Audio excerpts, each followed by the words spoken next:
हिंसा और अहिंसा यानी मोहब्बत और नफ़रत, ये दो चीज़ें हैं जिनकी वजह से मुल्क चलते हैं और इन्हीं की वजह से मुल्क के अंदर बिगाड़ आता है। यही हाल इस वक्त इंडियन पार्लियामेंट बल्कि पूरे मुल्क का है। जैसा कि आज की वीडियो में आप देखेंगे, मोदी की वजह से, उसके नफ़रत के पहलू की वजह से पूरी पार्लियामेंट के अंदर एक शोर है, एक नफ़रत बरपा है। आइए आज खुद वीडियो देखिए। डरो मत, डराओ मत, अहिंसा। और अंत में महावीर, डरो मत, डराओ मत, अभय मुद्रा।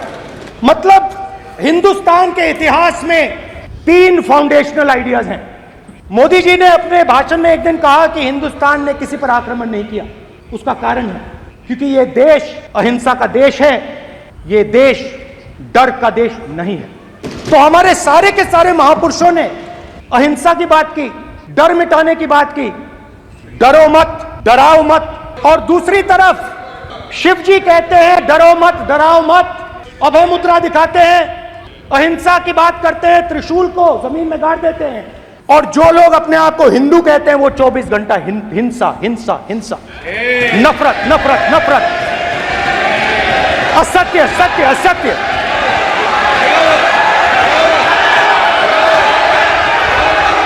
आप हिंदू हो ही नहीं।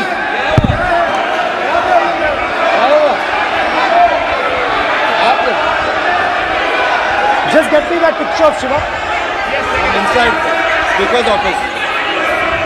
हिंदू धर्म में साफ लिखा है, सत्य के साथ खड़ा होना चाहिए, सत्य से पीछे नहीं हटना चाहिए, सत्य से नहीं डरना चाहिए। अहिंसा हमारा प्रतीक है। अभय मुद्रा ऐसे कीजिए, ऐसे कीजिए, अभय मुद्रा।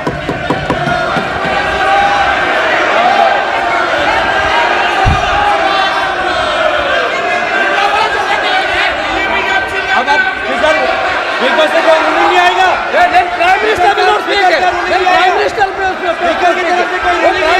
This will happen here.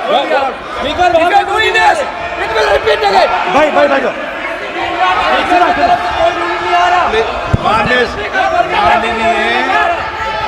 ये आप बात समझिए, आप बात समझिए। ये इसलिए चिल्ला रहे हैं क्योंकि तीर जाके दिल में लगा है,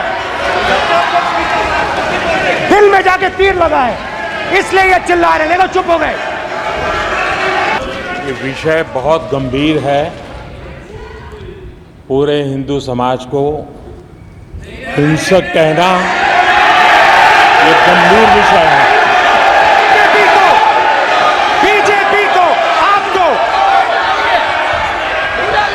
नहीं नहीं नहीं नहीं नहीं नहीं, नरेंद्र मोदी जी पूरा हिंदू समाज नहीं है, बीजेपी पूरा हिंदू समाज नहीं है, आरएसएस पूरा हिंदू समाज नहीं है।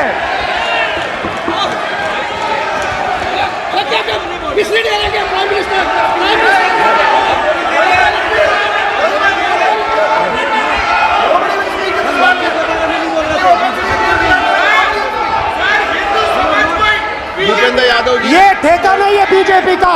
मेरा सवाल ये था कि जो पाकिस्तान में हिंदू है, पहले तो वो सेग्रीगेट हुए हैं बहुत सारे, कुछ इसमें गीता को मानते हैं, ठीक है, और कुछ मानते ही नहीं है।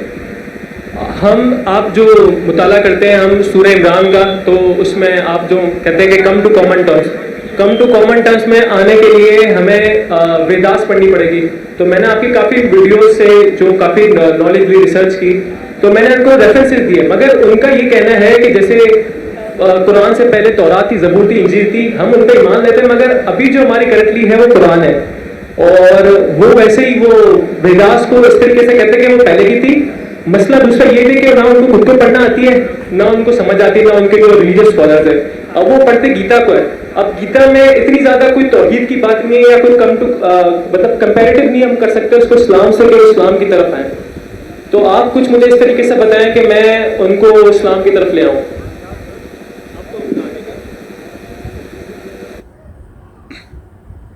भाई साहब एक रिवर्ट है, हिंदू थे, माशाल्लाह मुसलमान बने। वो कहते किस तरीके से दावत देना हिंदुओं से, और पाकिस्तान के हिंदू ज़्यादा पढ़ते हैं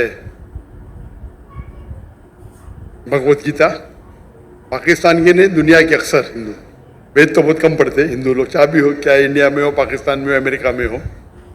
सबसे ज़्यादा पढ़ी जाने वाली किताब हिंदू मजहब में है भगवत गीता। भगवत गीता किस तरीके से, अगर वो ये नहीं मानते कि वेद सबसे बेहतरीन किताब है, उनको बोलो क्या उनके पंडित कहते हैं कि वेद सबसे बेहतरीन, और वो कहते हैं आज के लोग क्या ये गीता है वेद का नेक्टर है। नेक्टर मतलब वेद का निचोड़ है, बराबर। तो आप अगर बोलते हैं वेद भगवत गीता वेद का निचोड़ है, तो वेद को तो आपको मानना ही पड़ेगा। भगवत गीता महाभारत का पाठ है, जहाँ श्री कृष्ण, अगर वो इस बात से मतलब उनके जो स्कॉलर्स है वो भी मतलब प्रभुपदा में वो स्कॉन को मानने वाले हैं, तो वो इस चीज पे आते नहीं कि वेद को मानना चाहिए, वो गीता पे लेके चल रहे होते हैं अपनी प्रीचिंग वगैरह, जो भी दावत वगैरह वो सब गीता से ही करता है। अगर आप प्रभुपदा की पढ़ेंगे ट्रांसलेशन भगवत गीता का, उनके प्रीफेस पे लिखा हुआ है that Krishna is the person who milks, Veda is the cow, milk is the Gita. यानी ये जो वेद है ये गाय है, कृष्ण दूध को निकाल रहा है, और दूध है, दूध क्या है? दूध है भगवत गीता। कहते हैं Bhagavad Gita is the nectar of Veda. ये प्रभु स्वामी प्रभुपदा कहते, कोई भी बोलेगा अगर Bhagavad Gita is the nectar, और स्पेशली इस्कॉन वाले वो ये बोल ही नहीं सकते कि वेद ऊंचा नहीं है, ये उनके पास इल्म ही नहीं है। मैं कई इस्कॉन के पंडितों से बात कर चुका हूं, वो कभी भी नहीं बोलेंगे वेद को नहीं मानना चाहिए। वो बोलेंगे हम मानते हैं गीता, बिकॉज गीता आसान है। ये नहीं बोलेंगे क्या वेद गलत है। आप पंडित से बात किए, कोई इस्कॉन के पंडित से? मेरे अबू भी इस्कॉन में, और जितने मैंने इस्कॉन से बात की, इस्कॉन के पंडित, को लेके चलता, इस्कॉन के पंडितों से बात की आपने? आम हिंदू की बात नहीं कर रहा हूं, इस्कॉन के पंडितों से बात की आपने?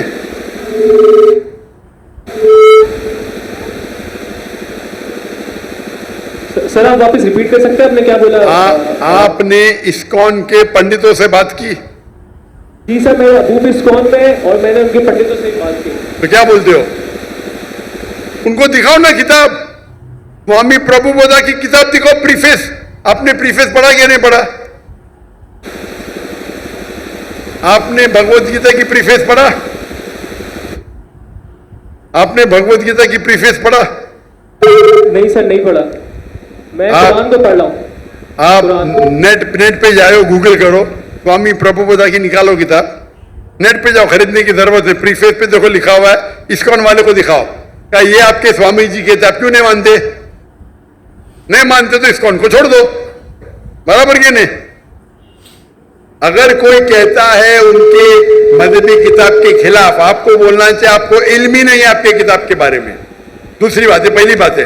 दूसरी बात, भगवत गीता के हिसाब से भी, भगवत गीता के हिसाब से भी मूर्ति पूजा गलत है। कल आप मौजूद थे? कल 7 और 21 वर्ष का आप मुताला करेंगे ना अभी? हाँ, उसके अंदर लिखा दिखा है उनको, और जहां तक के लिखा है क्या हर युग में कृष्ण आएंगे, वो हम कहते हैं अवतार है, वो मोहम्मद सल्लल्लाहु अलैहि वसल्लम है। तो आप मेरे बाकी कसरों को देखेंगे, similarities with Islam and Hinduism. आपके काफी रेफरेंसेस दिए जो आपने वेदास से दिए थे, कुरान में से, कि वो भाई साहब मैं भी भगवत गीता की बात कर रहा हूँ, आप वेदा की बात कर रहे। मैं भगवत गीता की बात कर रहा हूँ, वेदा की बात कर रहे। वेदा की तो बहुत रेफरेंस दिया मैंने, कई रेफरेंस दिया हूँ, भगवत गीता के भी दिया हूँ मैं। तो जो भगवत गीता के रेफरेंस दिया उससे शुरू करो और बाद में वेद के ऊपर आओ। इंशाअल्लाह अल्लाह आपको सफलता देंगे। अगर वो नहीं मानते तो अल्लाह ताला बोलते कालू सलामा। अब वो आदमी आया था, बोल रहा हूं तो बोलता मुझे नहीं सुनने क्या है, तो कुरान क्या आता है कि जाहिल आपके पास आएंगे तो कहो कालू सलामा। क्या वो जाहिल से भेद करेंगे आप? वो आदमी है ना, बाइबल पढ़ा, मुझसे भेद कर रहे, क्या करूं मैं व्हाट्सएप पे लिखूंगा, क्या करेंगे? तो कुरान की आयत पे अमल करो। अगर जाहिल इंसान ने सिर्फ बेस कर रहा है तो छोड़ दो, कालू सलामा बोलो उनको। आप समझ रहे नहीं? बाकी इतने बड़े बड़े हिंदू स्कॉलर है, आप समझ रहे, सब बोलते हैं कि वेद सबसे हाईएस्ट है। इस्कॉन वाले भी बोलते हैं, वो आपको बेवकूफ बना रहे, और कुछ नहीं। आप बेवकूफ बनो मत, ठीक है ना? जी हाँ नाजरीन, ऐसा ही होता है। हमेशा मज़हब के ठेकेदार लोगों को गलत राह की तरफ ले जाते हैं। सारे ऐसे नहीं होते और हर मज़हब का हर ठेकेदार भी ऐसा नहीं होता।